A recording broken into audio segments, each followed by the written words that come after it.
I'm Andrea Hill, owner of Hill Management Group and the Works Brands, and I'm here today talking with Simon Severino of Strategy Sprints about objection handling and technology for objection handling, or how to use AI for it, and the psychology behind objection handling, which is key to closing sales.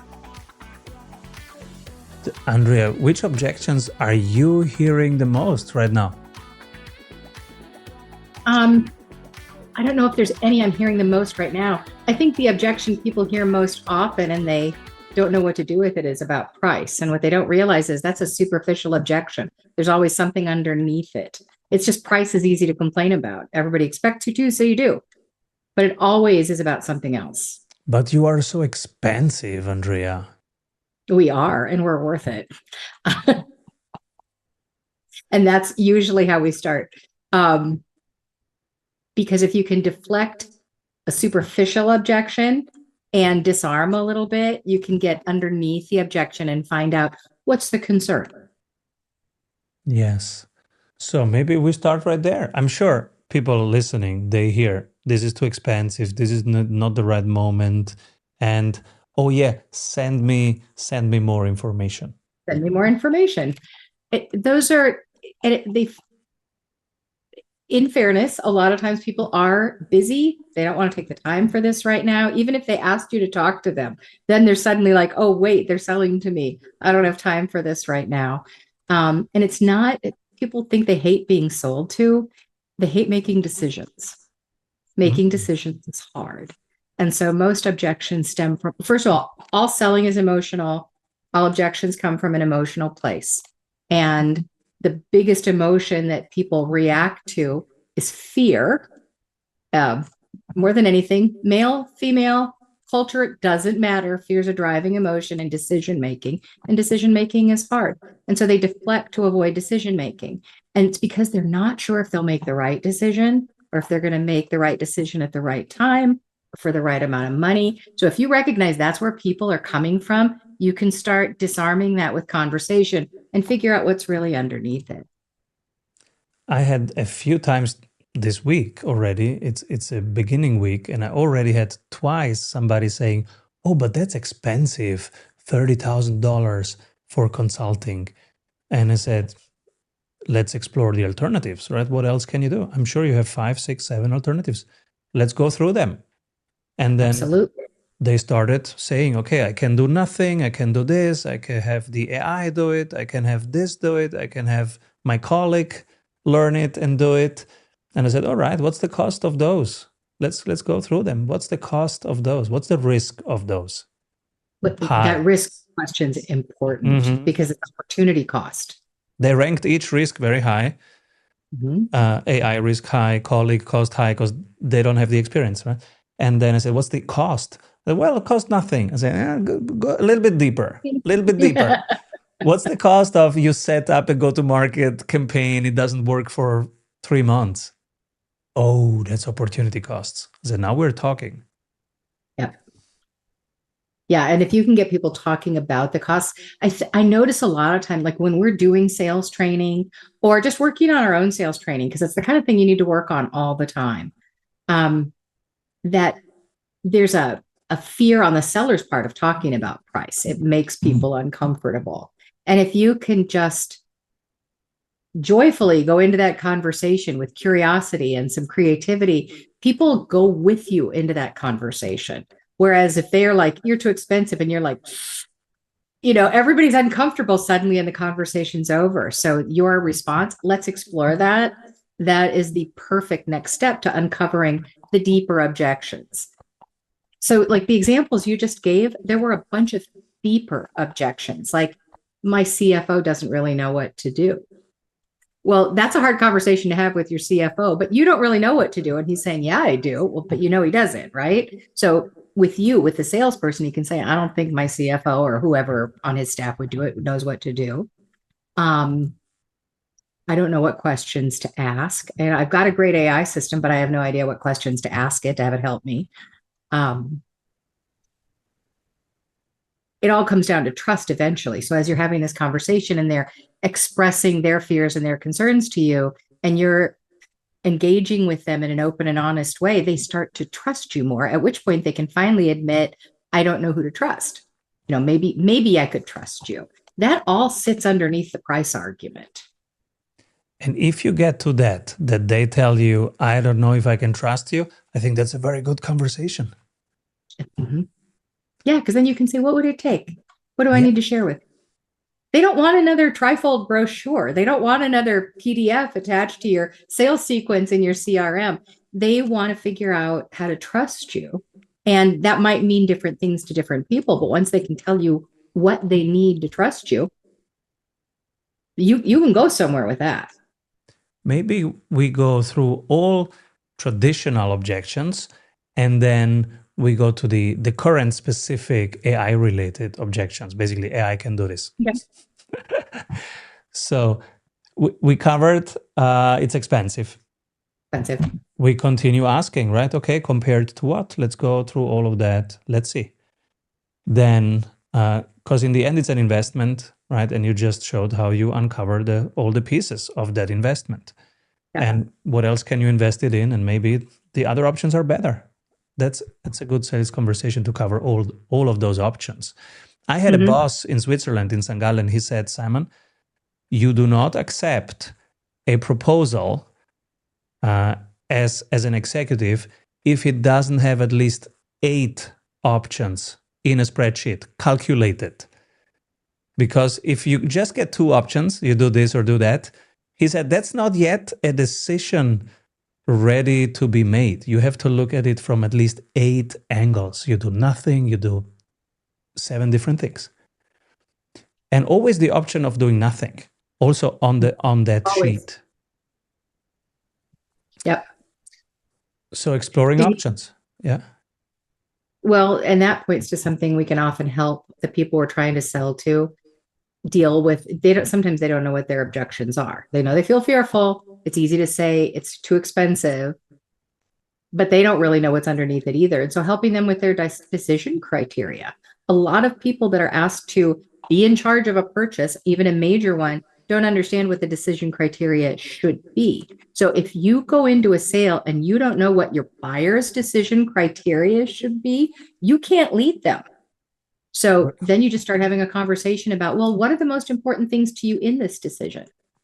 Great point. We assume everybody has decision criteria written down. Maybe they don't have yet, and they're just figuring out how to decide. Yep. I kind of hate being somebody's first call because they haven't even had enough of a conversation to put together a fuzzy decision criteria.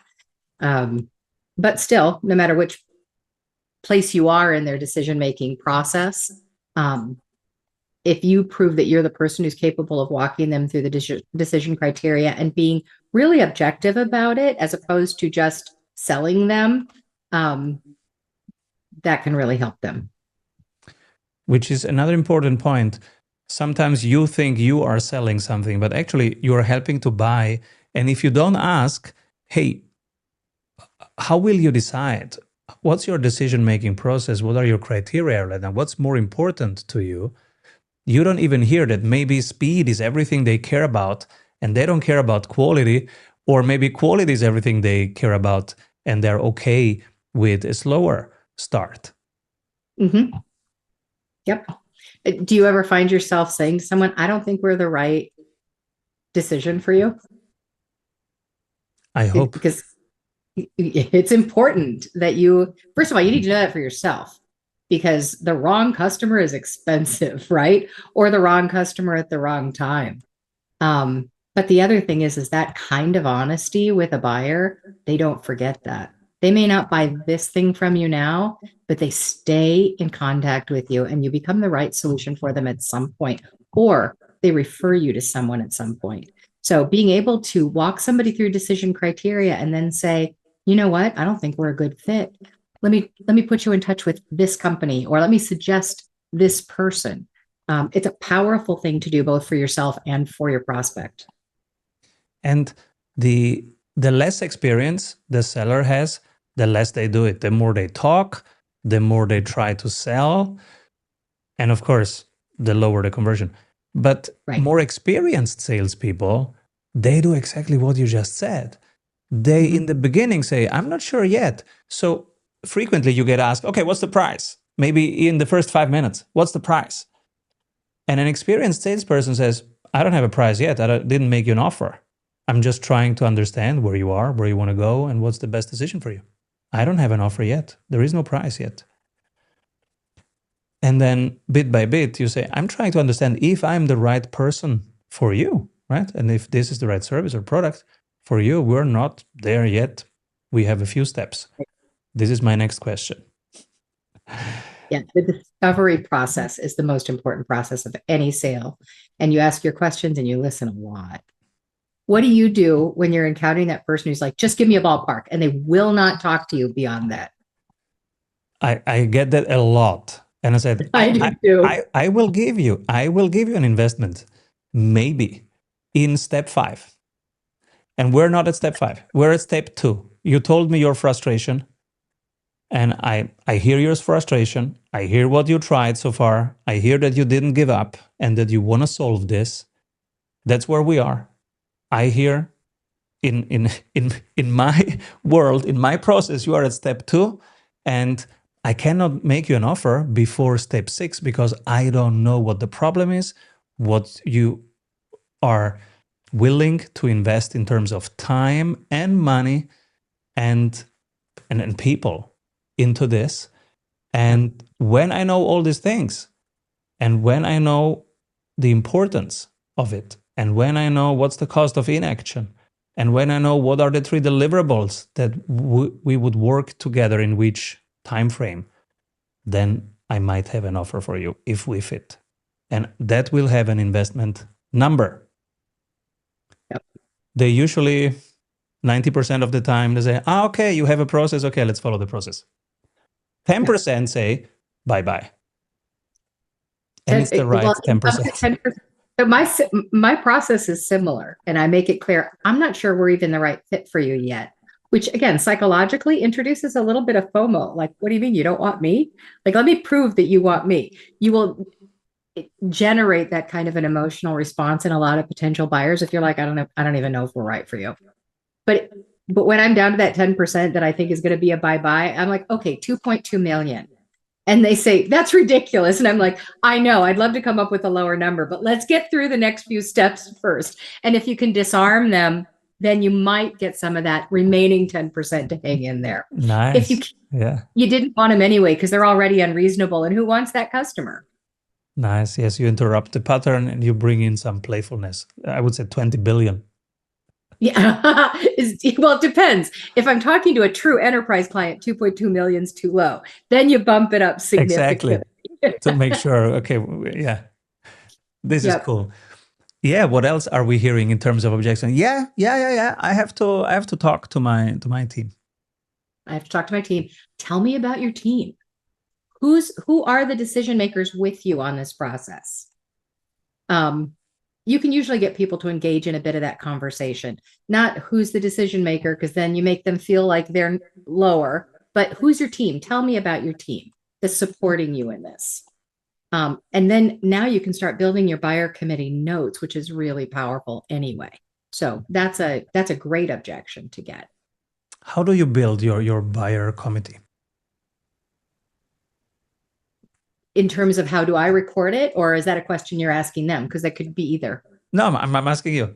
In me? Yeah. I don't know that I have a set buyer committee, as opposed to over time, we've learned with different types of clients, there are different people involved. So if we're selling an ERP system, we know that there's going to be a financial player who's either wanting to switch to that ERP system's accounting or afraid they're going to get pressured to switch accounting.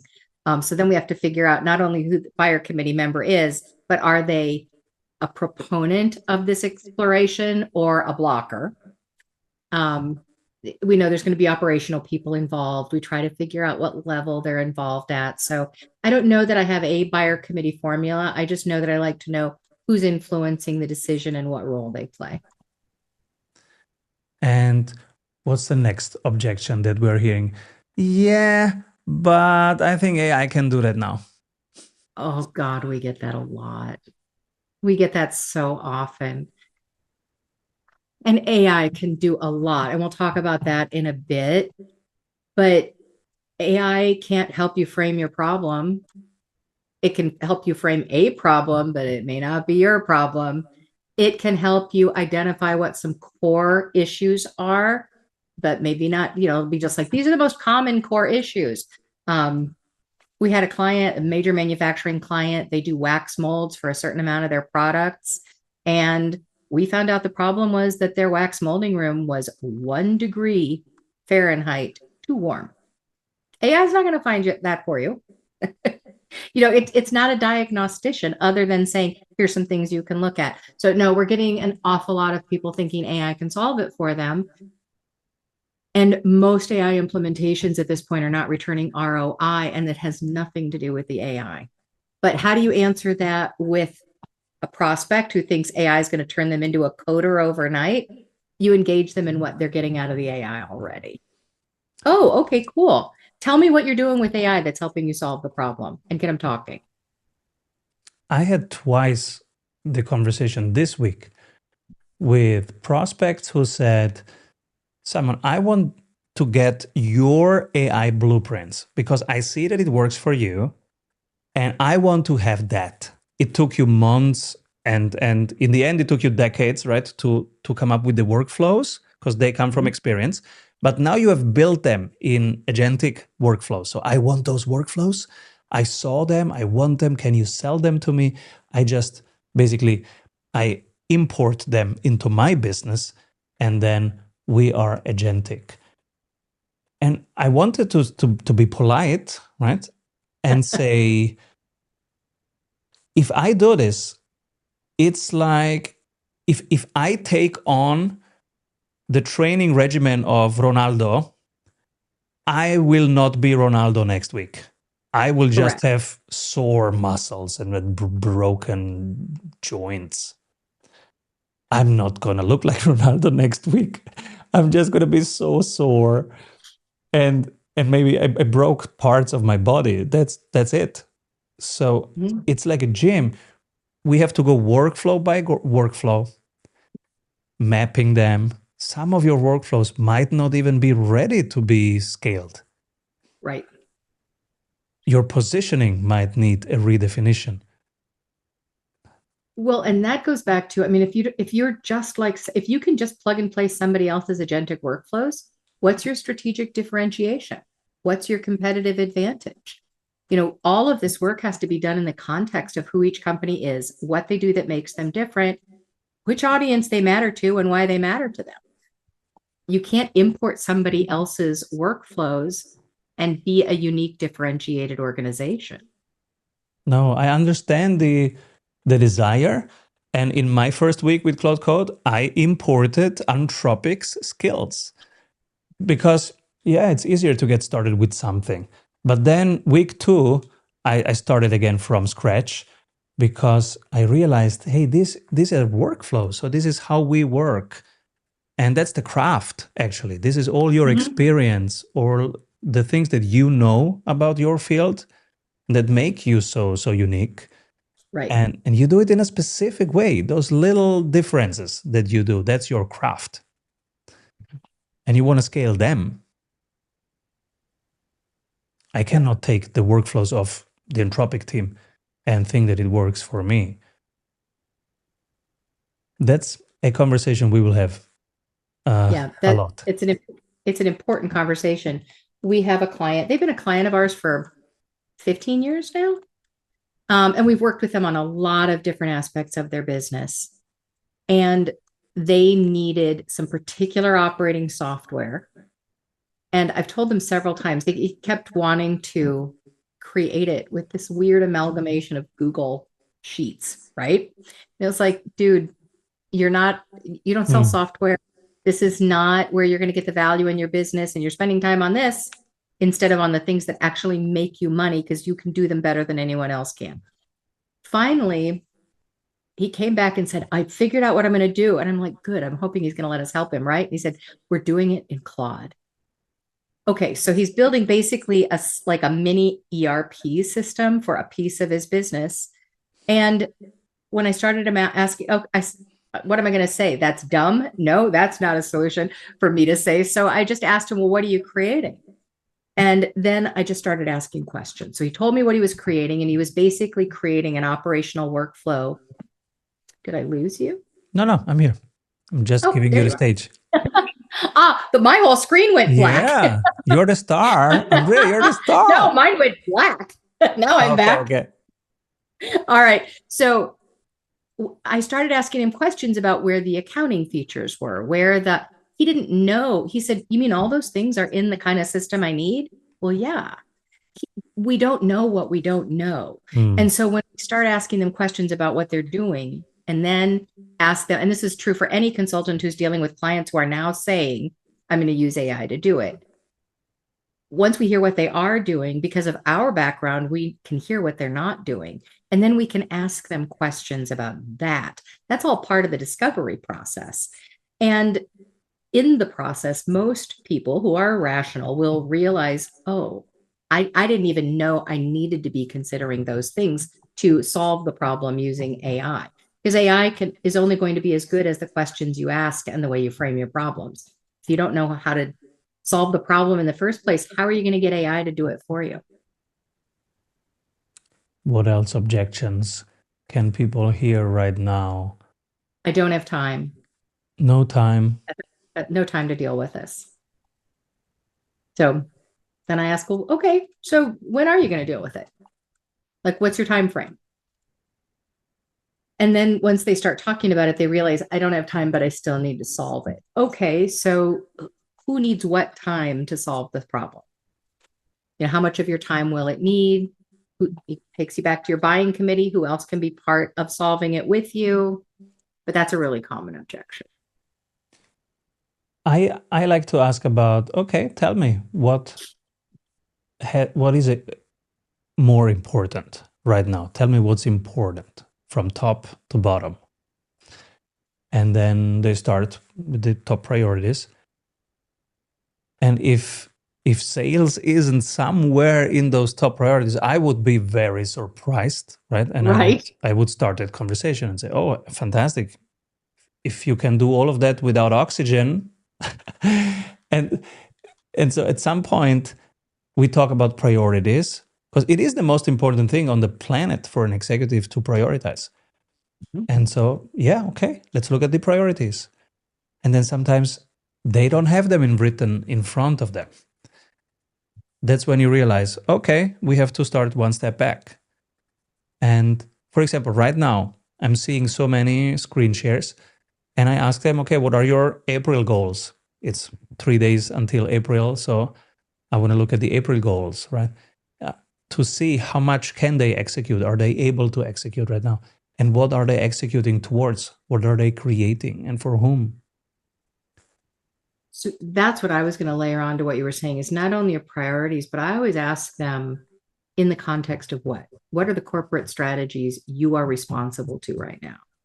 And what are your, once they name the couple of priorities, and most people know their corporate priorities. So you get 3 or 4 corporate priorities jotted down, and then you can ask them how each of the priorities they're naming line up with the corporate priorities. Again, people don't always think that way. They know that I have to do a bunch of stuff today, and I've got a bunch of pressure corporately for these priorities, but they're not always stopping to think, are the things I'm doing today lining up with corporate priorities, and in what order? So if you can help them put it in context of corporate priorities instead of daily pressures, you can often get them out of that I don't have time argument. That's exactly what I've experienced over the last weeks. And if they are tiny teams or even solopreneurs, I like just to have them, April goals, May goals, and the current Kanban board of what you are doing Monday to Friday, what your team is doing Monday to Friday, including the agents. If you have agentic collaborators, what are they doing right now? And actually, one of the first agents that I build with every client is strategic coherence agent, which looks at the goals, looks at our current activities, and gives us that feedback.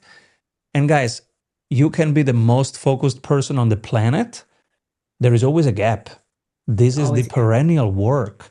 So I get my report every day, every single day from, I called him Richard. And Richard tells me the gap. And there is always a gap. Simon, you have this event coming up, but there is no activity towards that. And then you have 3 activities that don't fit any goal. Right.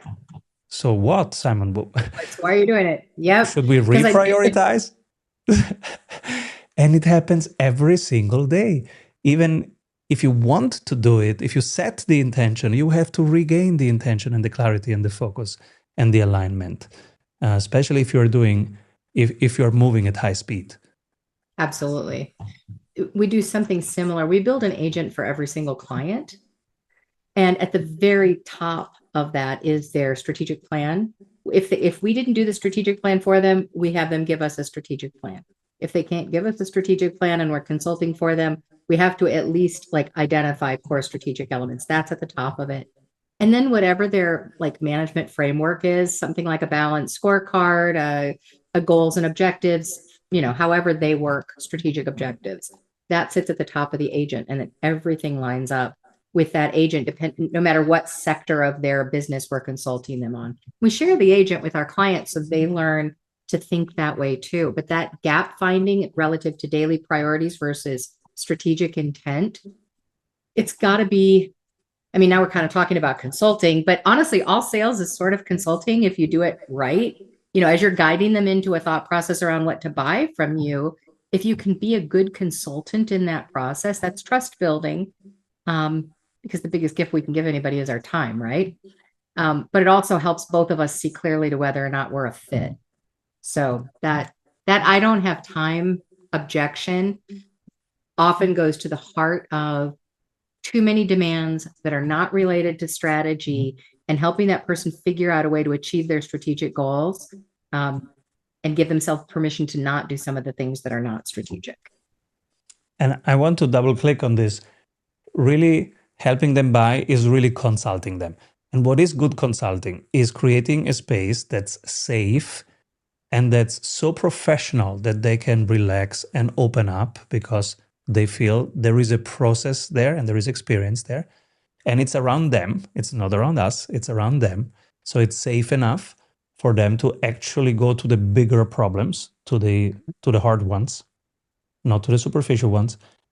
And when they tackle this bigger problem, they feel that you are in the mix with them. You want to problem solve. You're in their court. Yep. Lorenzo Bizzi was on the show, and he teaches business strategy, and he told me this thing about the friendship and partnership of Warren Buffett and Charlie Munger, how it started. It started at a party, some 50 years ago, 60 years ago, at a party, and they met and they started talking, and they basically never stopped talking. Mm-hmm. And then once they asked, but how did you choose to be such an all-in partner, such a loyal partner of the other one? And Warren Buffett said, we never stopped that conversation, and whenever we met, we were in the foxhole together, trying to get out of that foxhole. And this is when we bonded. We were problem solving all the time, giving each other problem, wrestling with the problem. This is how you build a decade-long trusted partnership. Yep. It's a lot. My first really great mentor, Carol Kloster, she taught me that when I was selling, and I was in my early 20s at the time, don't walk in, and we were, of course, doing all our selling face-to-face back then. I would do a lot of it over Zoom now, but back then, face-to-face, she said, never go in and sit across the table from the person you're selling to. Walk in and sit next to them. And so mentally, even when I'm selling on camera, I'm still always trying to figure out, how do I sit next to this person I'm selling to? It's the same analogy that you're in the foxhole together then. That is it. And this will make the difference in the age of AI. Mm-hmm. And yes, we will get challenged, and probably half of it will be for good reasons. When they say, yeah, but AI can do it. Okay, maybe it can, some parts of that. The other part is, are we making that safety difference, that professionalism difference, that process reliance difference, that you really can trust this process? Because, oh my God, just from what they asked me, they know their stuff. I can Yep. trust them. Yep. And that makes the difference. We won't know in 3 years. We won't know who to trust, who is real and who's not. We're already starting to have that problem. Uh-huh. And that's, I mean, that's not an okay place to be, and it's going to get worse. And who will we trust? You and I talked about this previously, that a lot of the data that people are getting in their answers when they ask AI questions now is coming from online resources that were generated through AI. And so as these engines consume all this information, and say it's a marketing question, well, anyone who does serious marketing knows that a tremendous amount of marketing success is test and refine, test and refine, test and refine. Well, that means that X percent, 50%, 60%, 30% of all the marketing you ever do is wrong. It's the testing and refinement that gets you to really great results. Well, AI results on marketing have all of that, the wrong stuff and the right stuff. So your lowest common denominator on marketing advice is pretty darn low, because it includes all the stuff that didn't work and all the stuff that did. And we're back to process. So we're back to process.